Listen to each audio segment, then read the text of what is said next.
We're often blind to the invisible lines running throughout our lives. In this episode, how to see those lines better for ourselves and for others to discover who we really are.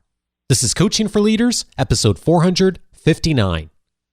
Produced by Innovate Learning, maximizing human potential.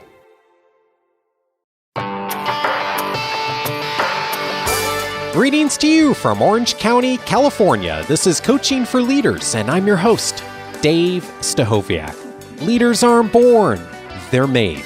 And this weekly show helps you discover leadership wisdom through insightful conversations.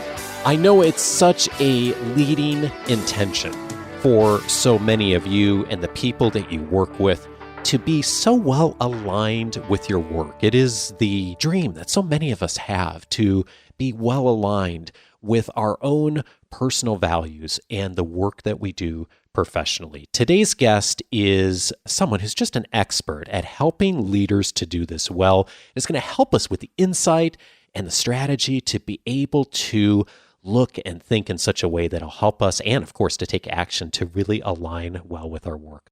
I'm so glad to welcome to the show today, Hortense le Gentil. Hortense is an executive leadership coach and the president and founder of J Consulting. She works with C-suite executives from Fortune 500 companies, supporting them in their development and leadership by working with them on the alignment between their personal values and their professional activities. Hortense is part of Marshall Goldsmith's prestigious 100 Coaches Project. She's been selected to receive a Thinkers 50 Coaching Award for excellence in the field, and she's the author of several articles about leadership and coaching in such publications as Leader to Leader. And she's also the author of the book Aligned, Connecting Your True Self to the Leader You're Meant to Be. Hortense, I'm so glad to meet you. So glad to meet you too, Dave. Thank you for having me. The pleasure's mine. I noticed that on your website, in your bio, you mentioned the importance of your work in creating alignment between personal values and the professional activities of us as leaders. What is so important about that alignment? Well, I think that when you're aligned, you unlock your potential, you increase your joy, your productivity, and you are just a better leader. So for me, alignment, what that means to be aligned is connecting your true self with the leader you're meant to be. Here, I just want to say that everyone is a leader. So I work especially with CEOs, senior executives, and so on. But in fact, everybody is a leader because you are the leader of your life. And what I mean by connecting your true self is really connecting who you are with what you say, what you love, what you do, and what you envision to do. And this alignment, when you have it, you really feel like anything is possible. You feel a lot of energy, and you feel like you really are at the good place at the good moment with the right person. One of the things that's really so enlightening for me about your work is thinking about coming at this question of who are we and our personal values in and I think the word is an indirect way, of rather than asking a direct question, either of ourselves or others, like, what do I value? What's important to me? Which are really hard questions for most of us to answer. And it's also very hard for us to ask those questions of others. The invitation you make is to come at this a little bit of a different way and a little bit more indirectly. What are some of the places that you have found that are helpful for people to begin thinking about themselves and how they show up in the world? Think about your childhood. It's very helpful. We all have a childhood. I have, for example, one of my clients who wanted to be a fighter pilot. So asking why, he told me because it's speed, adrenaline, altitude. And in fact, you are going to realize that what you say represents who you are. And my client was, in fact, yes, always looking for speed and adrenaline and everything. So it was really interesting to realize that, in fact, he defined himself. So you can try that. So another way could be is, who do you admire? Your hero. For example, if you answer to this question and said Churchill, I said, okay, why? Because I love this eccentricity. He's very clever. He's a great leader. I just love him. And you will realize, I can bet that, in fact, you are this person. So your heroes are very important. So list at least 3 or 4 heroes and try to find why you like them. When we say heroes, it could be only somebody that you admire. For example, it should be somebody in your family, or for a movie. Could be Sylvester Stallone in Rocky Balboa, for example. And why? And all that give you some clues to define who you are, in fact. You have the question, what was your early dream and why? And realize if you have a piece of it in your life today or not. I can give this example of my client who realized that his early dream was to be a movie director, and just have a step back and look at his life. We understood that the way he talked, in fact, it was so funny because he used always the word and the vocabulary from a movie director. And in fact, he was not conscious of that. He was not aware of that. And so because we were working on his next chapter, he decided that we're going to include more of it now that he's aware of it. And part of the thing that he did after our coaching was to write a book. And when we were talking about the book, he told me, I write the book like I would make a movie. So it was very helpful.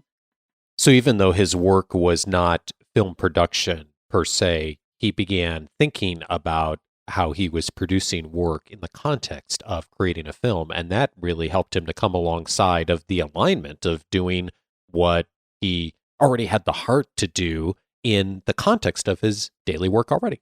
Absolutely. And he understood and he worked more on it, that it is his own way to communicate with people. And he was he is a really good communicator. It's very funny. And being aware of that, he increased his own talent. So it was very helpful, very, very helpful. There's 2 things you said in the last moment or two that just really seem profound to me. One of them is what you just mentioned of the context of thinking about work in sometimes through maybe the analogy or through the framework of something that is really a dream or a passion, or in the case of your client, something they had always wanted to do. And I think there's a opportunity there for us as leaders to, if we are willing to do what Michael Bungay Stanier encourages us to do, is just to be curious for a few minutes longer, right? Of to ask about what the interests are and what passions there were from being younger and like desires, that we can then find that alignment and we can begin to frame our conversations through those analogies, through coming alongside that, and help people to really find the alignment in such a way that really correlates well. Yeah, exactly. And in fact, that helps you first to know your specificity, your talent, and to be the best version of yourself. Because of course, if you have fun, because he had fun, for example, if we stay with this example, he really loved to talk like that, and so he was good at it, and he had fun. And so, as a leader, he was very inspiring. Again, because he was aligned with himself, with the way he wanted to be, and the way he wanted to write his own life, personally and professionally, of course. I love to say, you didn't divorce this morning from the person you were. So when clients tell me, no, I cannot be, I don't want to talk about my personal life, or we are only on the business side. In fact, realize that it's not true, because you didn't cut yourself in half this morning when you left home. So you are exactly the same. And I can bet that, what you struggle with in your profession, in your work, is the same at home. Because we are the same. We have to be aligned at home, like in your organization, in your business. If you have to be very clear on who you are, in fact, who you are, and what you want to do and how. how to is important. The why is important, of course. I think it's the first thing is to find your why. Why are you doing that? Why you are here? And to do that, yeah, it's very helpful to go back to your life and trying to find these clues because we have all the answer in our life. Because there is no coincidence. That's what I believe. And from my experience, I think it's true. There is no coincidence in life. Yeah. So what's happened to you, good or bad, in fact, built you. So it's so helpful to have a look and say, oh, at that time I took that decision. Why? Try to remember you why. Okay, so what's happened there? And for example, if you change the moment you realize that you wanted to change your job. For example, I have one of my clients who was very successful in the consulting industry, and at one point he had to choose because he had a great offer in the industry. So it was difficult for him to discuss to decide. And so he decided at the end of the day because he listened to his gut. It's another point that I have in my book because I just love, intuition. And I think with intuition, you can do a lot and you have to learn to listen to this intuition too, but it's another subject. So my client decided, to change absolutely the course of his life at that moment. And years later, when we look at it, we realize that it changed, of course, everything in his life, but for very, very good. Because in fact, I cannot tell you who is, but he is a very, very good, very famous CEO today. And so if he didn't do that, he would never be the CEO that he is today. So that kind of, turn or that kind of look at your life is very helpful, I think. Okay, I want to come back and ask you about that in just a moment. Before I do, one other thing you said earlier that seems really huge to me that I don't want people to miss is when you ask someone about a role model, someone that they really either see as a current role model or maybe even as a child of just reflecting on someone they've admired in their life. I think this is what you said, is when they tell you about that person, they're often describing themselves. Yes. Tell me more about that because I hadn't thought about that much before. How does that emerge? I think that, again, unconsciously, because we have some models or people that you like or heroes in fiction heroes or whatever, for sure we will all have that. You love a movie or you love a book or whatever. And in fact, I think that without awareness, we try to be like our hero. We try our best, in fact. And for example, I have personally something crazy. Years ago, I used to smoke cigarettes and I said, okay, I'm going to stop. And I was thinking of my heroes. And I realized that all my heroes, woman heroes, were smoking. And I said, and when I realized that, I just laughed and said, oh my God, I never realized that. And so realizing that, I said, okay, they smoke. That's why I smoke. But I'm going to change. And it was very easy for me, to quit smoking when I realized that. And before I couldn't. It's very strange. It's little things, but it's very strange. I think our mind, without awareness, again, we try to do and to make things and to think like our hero or the person we like, of course.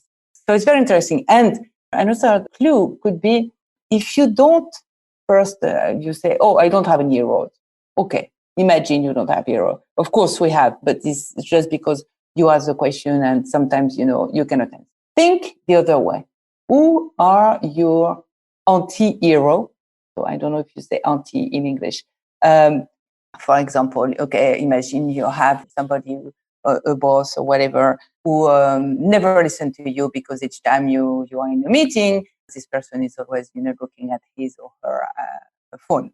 And so you always have, this sensation that this person doesn't listen to you and you feel very uncomfortable. And so you realize that you don't want to be this person. And you try your best to not, having your phone when you are in a meeting or something like that. This is another way to find who you are because you built yourself against something. It's not your model, but it's exactly what you don't want to do. Yeah. And it's illuminating. Sometimes it's hard to, or I should say, sometimes it's easier to figure out what we don't like or we don't align to. And so if we know what we don't align with, then the opposite of that becomes a really interesting place to explore. And what I'm really hearing from you is the invitation for leaders not only to ask this of ourselves, but to be thinking about these questions in context of working with others and getting to know them, of who they admire and who they look up to. So one thing I'm hearing you say is the invitation to ask those questions. The other thing that I'm hearing you say, perhaps even stronger, is the invitation to listen to the answer in a different way, of rather than thinking about that answer just as a fun exercise, of listening to that answer as a person describing themselves. And that way of getting real insight into things like values and alignment that you would never get if you asked a question like, what do you value? Yeah, exactly.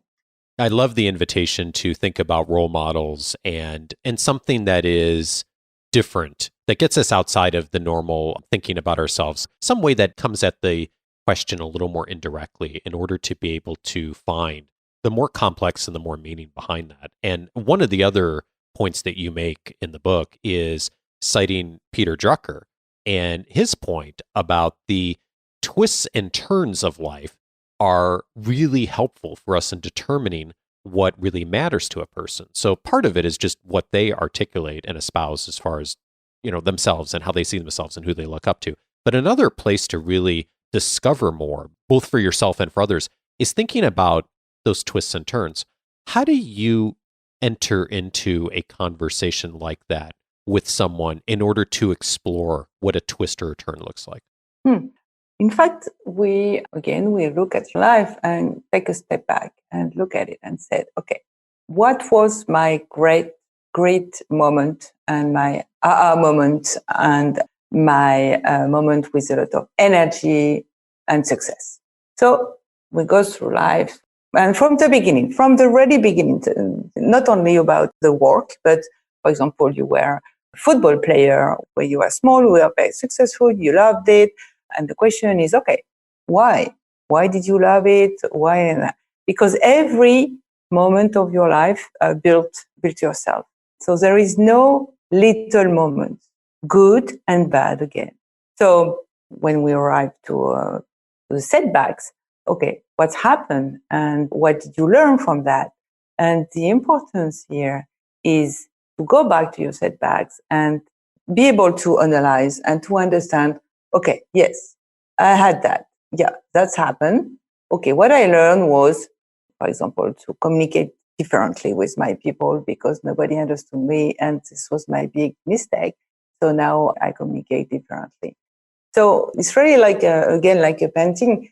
You will find the lines, the invisible lines that are all together and make your big picture at the end of the day, where you are today.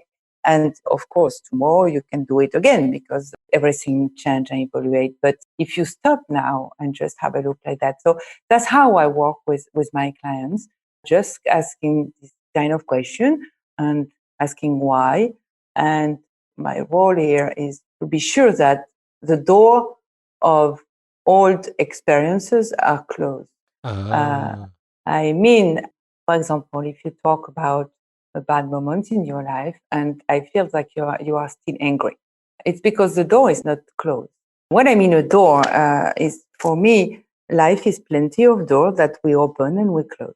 And when it's closed, you have ready to close this door because if not, you still have the door could open again, right? If there is some wind or whatever.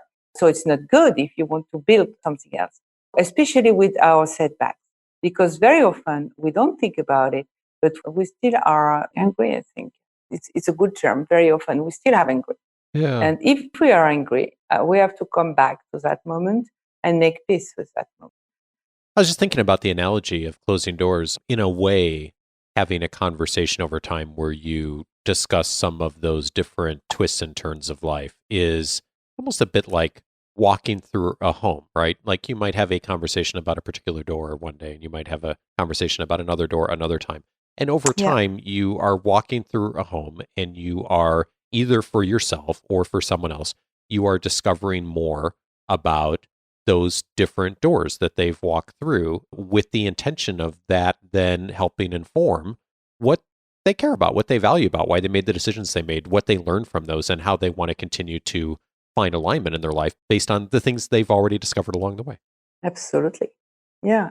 And it's very powerful because you understand so much on your quality, values, and you can decide from there what is going to be the next step. And you can continue to evolve. But if you don't know who you are, if you, like Peter Drucker said, if you don't clarify who you are, how can you continue to evaluate? How can you be a great leader? Yeah, indeed. Before, if you want to be even more successful than you are, because even if you are successful, you can be more successful and more happy and have more energy and be more inspiring by being aligned. And that's really, from my experience, I can promise 100% that it is so important, and give you so much, again, joy and energy. I know one of the things that people are probably thinking is, and I'm sure you run into this too with pushback from people when you ask questions like this of like who your role models are and thinking about inflection points, maybe even from childhood, is there's the natural pushback of like, well, what does that have to do with my work today? And also just the natural, like there may be some very difficult places in people's pasts as well. How do you not only navigate that yourself, but also when you're teaching leaders how to do this well for others? What's a good place to start, but also to not run into landmines with things that people may not be comfortable sharing? Sure. First, I think that to work well with a coach, the first thing is the confidence that you have in your coach. So without confidence, both way. So me with my clients and my clients with me, for example. This is, I think, 99% of the job is here. And as a coach, what you have to do is only listen. And if you listen correctly, and of course you don't judge anything, of course, that is the base, but you just very good listener, and you try to understand what kind of question you can have and where you can go. Sometimes, it's not the good way, and you don't do that way, and you change. That's why I have plenty of ways to try to find yourself. And this is, I think, the first thing is really that. It's really really respect people. First, explain why you're doing that. So we work about alignment. So I explain why we go back in their life. And of course, people, they say what they want to say. You don't push. They want to say something after you just ask questions and give a feedback on what you think or what you learn from the person who just shares something with you. And it's where my questions, my post questions are very helpful, because this is the first thing that I do very often, because of course you don't know the person and the person doesn't know you. So you have to build this confidence, and just asking that kind of little question is nothing, right? So if I ask you, if you were a tree, what would you be and why? Or if you were a country, or look at the windows today. What do you see? What kind of thing do you see? It's not big questions that hurt yourself and something like that. So this is how I work. And after I asked the question, I said, okay, would you like to share your twists and turns and why? And like that, you just draw your life. In fact, very easy. And I just watch and listen, and I draw. In fact, during this time, and after I give the painting, and the coach, he has a great picture on who he is and why you want to do that, and what is going to be the next step, and what is my own talent, and what kind of leader I want to be, what kind of alignments I want to make in my organization. how I can, inspire people and help people. Because I think that the mission of a leader today is very different from the past. And I think a leader is becoming more and more a coach. Indeed. Is more and more not the person who has all the answers, but much more somebody who listen to others in the organization and try to connect their values with the value of the person of the organization. So as a leader aligned, how he makes the person in the organization align with the values of the company, with the consumer, with the shareholders, and so on and so on. So of course, they are not maybe asking the same question and ask question about, what color would you like or whatever, but maybe yes, because it's really a question of connecting the why of everybody in the company with the why of the company. And it's like that you unleash potential. Yeah, And indeed. I mean, I hear you saying it's really about permission and invitation. And so part of it is the trust to and the confidence to ask a question and to be invested in someone. But I also very much hear the challenge for all of us to listen, and not to just what's being said, but also what's not being said, and to look for those patterns and to think about that in the broader picture of what that means for a person. And then if we can help people to get there, and if we can begin to answer these questions for ourselves, it's going to provide us with a clearer picture. And like you said, zooming out from the painting, then, like, we might be looking at one particular piece one day and another piece another day, but if we can then, that starts to fill in the larger painting, not only for ourselves and others, that then we are able to do so much to find alignment in the work that people do each day. exactly. And this is so important nowadays, right? Yeah, indeed. I mean, so many of these tools, I mean, I think that, a lot of us have heard these questions before, and we've thought about them as an icebreaker or an exercise, but we haven't necessarily thought about the bigger why behind asking these questions. So it's one of the reasons I just love the invitation to do this in the book. So for those who want to dive in more on that, we're going to put some of the resources here in the episode notes. I'm also going to be sharing highlights from Hortense's work, as I always do. Hortense, before I let you go, I do have one other question for you. You have done so much in your own journey in learning and in helping other people learn along the way. As you have been on this journey yourself over the years, both as an executive and as a coach, what have you changed your mind on?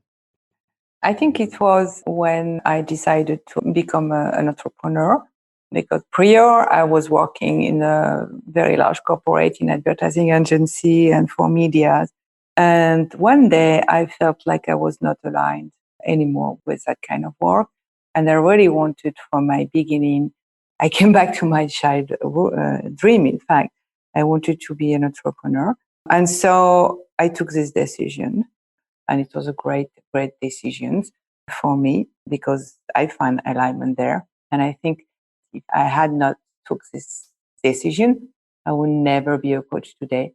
And I would never understand, the concept of alignment and how to be aligned is important, give you joy, energy, and the possibility to do anything you want.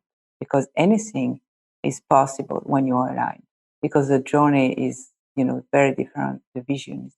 You did what you have invited us to do today. You had that feeling of disconnect. You didn't necessarily know where it was or why it was at the time, but you looked back to your childhood and the dreams you had, and you began to answer some of those questions. And because of that, now looking back, you see those connections and you were able to move to a place of alignment in your own work.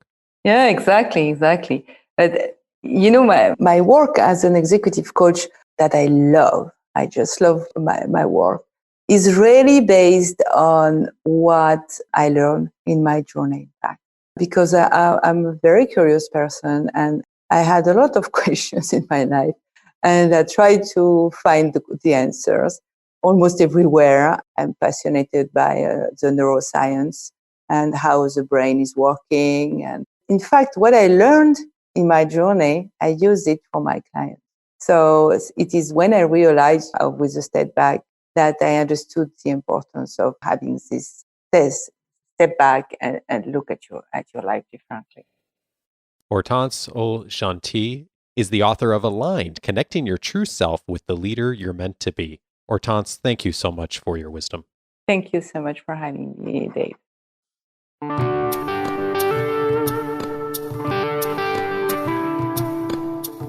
If this conversation was helpful in providing insight for yourself and for others, several other episodes I'd recommend in the same genre. One of them is Enhancing Your Self-Awareness with Daniel Goleman, episode 353. Daniel, of course, famous for his work on emotional intelligence as the seminal author in the field, and on episode 353, told us about one of the core components of emotional intelligence, which is self-awareness. We talked through some of the detailed strategies on how you can begin looking at that for yourself and, of course, enhancing your self-awareness and emotional intelligence in general. That's one of the wonderful things that research continues to demonstrate about emotional intelligence, is that we can change it. Check out that episode if that's helpful to you. I'd also recommend a powerful framework for those who would like to do this better for others, as we talked a bit about in this conversation. And an episode that will support you in doing that so well is episode 370, 3 Steps to Great Career Conversations. Russ Laraway was my guest on that episode. And in that conversation, we talked about 3 key strategies that you can use over 3 conversations or perhaps more with folks in your organization on how to really have good, solid career conversations by looking back, by looking forward, and ultimately developing a plan that helps people not only to enhance their self-awareness, but also to become more effective at aligning what's important in their careers with the work that they're doing in your organization. Episode 370 for that. Also recommended is episode 438, What to Do with Your Feelings, with Lori Gottlieb. Lori and I talked through how to handle feelings as individuals in the workplace, personally. Lori is a gifted therapist and talks through some of the strategies we can use, and also when it is the time to seek out a therapist or a counselor, and how to navigate those difficult feelings that, of course, we all navigate in our lives. Episode 438, recommended for that. And then finally, a conversation that's been helpful to so many on how to become more self-aware. Tasha Urich was my guest on episode 442, The Way to Be More Self-Aware. She picks up some of the research on emotional intelligence and also in her own research, and really was so helpful to so many of us on some key practical tactics that we can do in order to enhance our own self-awareness. All of those episodes you can find on the coachingforleaders.com website. Just go over to coachingforleaders.com and set up your free membership. When you do, you're going to get access to the entire episode library since 2011, searchable by topic. In addition, you'll also get access to my weekly leadership guide that comes every Wednesday with other podcast episodes, articles, resources, the show notes, all the relevant links from every episode, plus some additional resources from me. And of course, the free membership provides access into the entire free membership portal, which includes notes from every book that I have a chance to review. Hortense's book, Aligned, is in there as well, along with my reading highlights. So check that out under book notes inside the free membership portal. Next week, I'm glad to welcome Gina Bianchini to the show. She is the founder of Mighty Networks, on the topic of the power of why over how. Join me for that conversation with Gina next week.